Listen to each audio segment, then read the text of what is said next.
RailstoTrails is a program throughout Nova Scotia which provides safe and accessible paths for walking, running, biking, and more. The network is important for recreational purposes, but could these trails be expanded and connected to improve active transportation between rural and urban areas throughout Nova Scotia?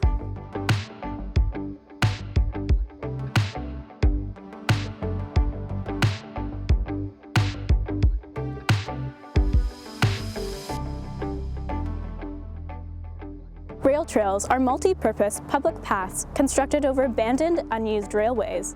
The trails vary from paved to compacted gravel and run across rural Nova Scotia to urban areas such as Joseph Howe Drive and Bayers Lake.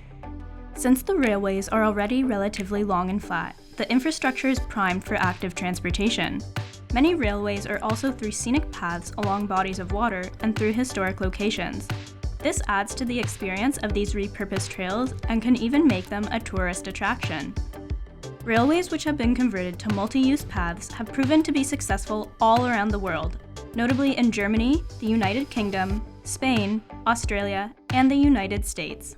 The United States has trails in every state, including the Great American Rail Trail, which spans across the country from Washington, D.C. to the state of Washington.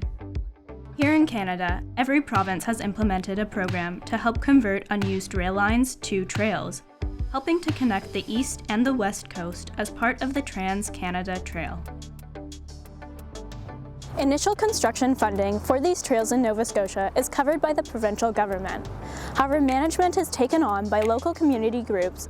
These various non-profit groups work to maintain the trail through volunteer work and community donations. Throughout Nova Scotia, 10 former railways have been converted to multi-use trails. The trails are both paved and unpaved throughout various sections, which all support walking, running, biking, skateboarding, and some even allow ATVing and horseback riding. Many of the trails are accessible through a parking lot, with stopping points and restrooms along the way, and 7 of Nova Scotia's RailstoTrails directly connect to one another, spanning 119 kilometers from Lunenburg to Halifax, creating the Rum Runners Trail. Currently in Nova Scotia, all unused railways have been converted into trails, but that doesn't mean the program has to end there. Across the province, there's the potential to add more mixed-use trails alongside existing railways, called Rails with Trails. With proper signage, barriers where necessary, and safety procedures, these have proven to be as safe as Rails to Trails. They can also be beneficial to railroad owners as they provide access for maintenance and decrease liability for the railroad owners around illegal entry and vandalism. Applying this design practice could improve active transportation from rural to urban areas. An example of this is where the Chain of Lakes Trail ends at Joseph Howe Drive. There is potential for this trail to pick up again on the railroad which runs adjacent to the Bedford Highway.